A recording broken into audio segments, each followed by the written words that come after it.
Fadil Fadila dengan NIM 22216090048, Prodi Hukum Tata Negara semester 5, mata kuliah Hukum Internasional dengan dosen pengampu Dr. Haji Siti Aisyah, SPD, SA, MMMA. Di sini saya akan membuat video ulangan tengah semester Hukum Internasional dengan mengambil judul Subjek Hukum Internasional.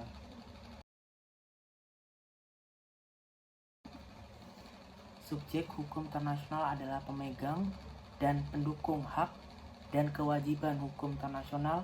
Dengan perkataan lain, setiap pendukung atau pemegang hak dan kewajiban internasional termasuk dalamnya pribadi hukum dan badan hukum nasional adalah subjek hukum internasional.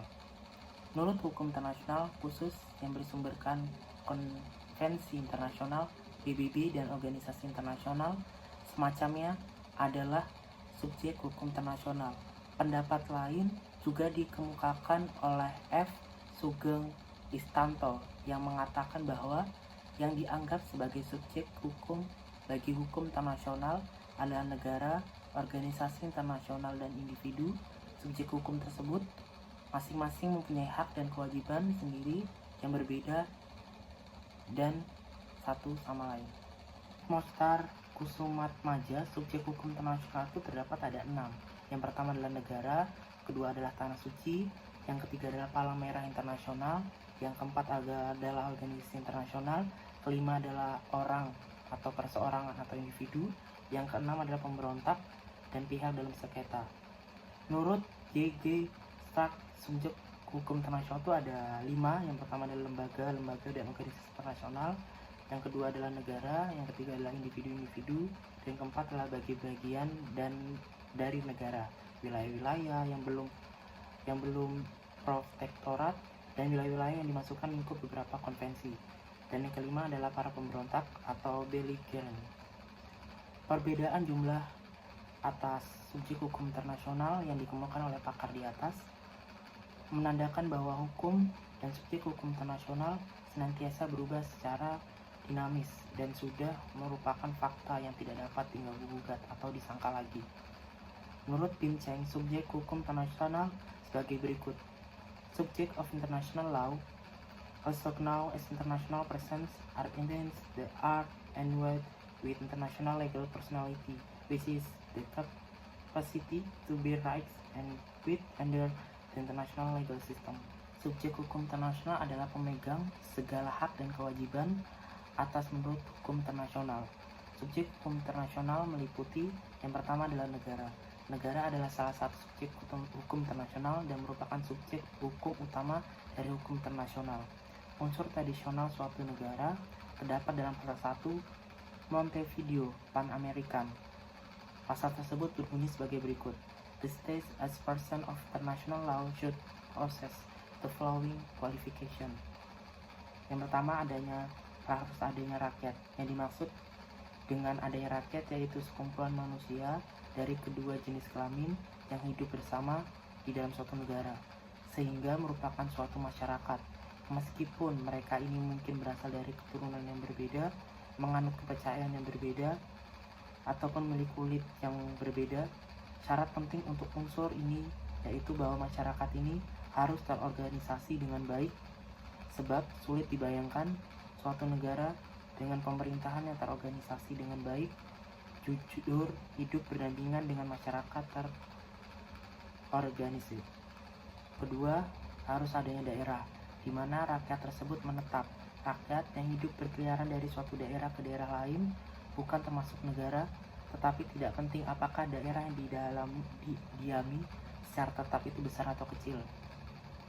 Dapat juga hanya terdiri dari satu kota saja sebagaimana halnya dengan negara kota. Tidak dipersoalkan pula apakah seluruh wilayah tersebut dihuni atau tidak. Dan yang ketiga adalah harus ada pemerintahan, a government, yaitu seorang atau beberapa orang mewakili rakyat dan memerintah menurut hukum negerinya. Suatu masyarakat yang bukan termasuk negara, dalam salah satu tulisannya Lauterpacht menyatakan bahwa adanya unsur ini yaitu pemerintah merupakan syarat utama untuk adanya suatu negara. Jika pemerintah tersebut ternyata kemudian secara hukum dan secara fakta yang menjadi negara boneka, atau negara satelit dari suatu negara lainnya, maka negara tersebut tidak dapat digolongkan sebagai negara. Dan yang terakhir ada kemampuan untuk mengadakan hubungan dengan negara lain. Menggunakan kalimat lain untuk tempat ini yaitu dengan menggunakan kalimat pemerintah itu harus berdaulat. Yang dimana yang dimaksud adalah dengan pemerintah yang daulat, yaitu kekuasaan yang tertinggi yang merdeka dari pengaruh suatu kekuasaan lain di muka bumi. Kedaulatan dalam arti sempit berarti kemerdekaan sepenuhnya, baik ke dalam maupun keluar batas-batas negeri. Yang kedua adalah organisasi internasional. Organisasi internasional atau organisasi antar pemerintah merupakan subjek hukum internasional adalah setelah negara. Di samping Perserikatan Bangsa-Bangsa atau PBB yang merupakan organisasi induk, terdapat 12 badan-badan khusus, yaitu organisasi yang teknis yang bersifat universal, beserta 7 badan terkait. Dan yang ketiga adalah Palang Merah Internasional. Palang Merah Internasional yang berkedudukan di Jenewa. Organisasi ini sebagai suatu subjek hukum yang terbatas, lahir karena sejarah, walaupun kemudian kedudukannya atau statusnya dipersulit dalam perjanjian dan kemudian konvensi Palang Merah. Sekarang konvensi berasal tahun 1949 tentang perlindungan korban perang. Sekarang Palang Merah Internasional secara umum diakui sebagai organisasi internasional yang memiliki kedudukan sebagai subjek hukum internasional walaupun dengan ruang lingkup yang sangat terbatas. Dan yang keempat, Tahta Suci atau Vatikan. Tahta Suci atau Vatikan merupakan suatu objek hukum internasional sejak dahulu di samping negara. Hal ini merupakan peninggalan-peninggalan atau kelanjutan sejarah sejak zaman dahulu, ketika Paus bukan hanya kepala gereja Roma, tetapi juga memiliki kekuasaan duniawi. Hingga sekarang Tahta Suci mempunyai perwakilan diplomatik hampir di seluruh dunia, termasuk Indonesia. Hal terpenting dari perwakilan tersebut adalah sejajar kedudukannya dengan wakil diplomatik negara-negara lain. Tahta Suci merupakan suatu hukum dalam arti penuh dan sejajar kedudukannya dengan negara. Dan yang kelima adalah individu. Individu sebagai subjek hukum internasional tidak hanya dapat mengajukan tuntutan kepada pengadilan, melainkan juga sebagai pihak yang dapat dituntut atas dasar telah melakukan perbuatan melanggar hukum internasional. Dan yang keenam adalah pemberontakan. Menurut hukum perang, pemberontakan dapat memperoleh kedudukan dari hak sebagai pihak yang bersengketa.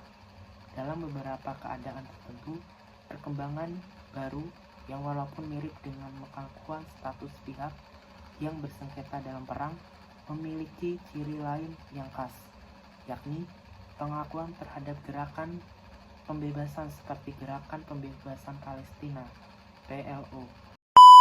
Di sini saya mengajak untuk teman-teman untuk bergabung menjadi keluarga atau menjadi bagian dari UINSI Samarinda, Universitas Islam Negeri Sultan Haji Muhammad Idris Samarinda, yang terletak di Samarinda, Provinsi Kalimantan Timur, yang dimana memiliki beberapa fakultas, dan di dalam fakultas tersebut memiliki prodi-prodi yang bisa Anda minati. Salah satunya contoh adalah saya program studi hukum tata negara dan sekarang sudah semester 5 di Fakultas Syariah. Jangan lupa untuk bergabung dan menjadi bagian dari keluarga UINSI Samarinda. Baik, sekian dari saya mengenai video pembahasan materi yang berjudul Subjek Hukum Internasional. Mohon maaf jika ada perkataan saya dan materi yang kurang. Sekian dari saya. Terima kasih yang sudah nonton. See you next video. Wassalamualaikum warahmatullahi wabarakatuh.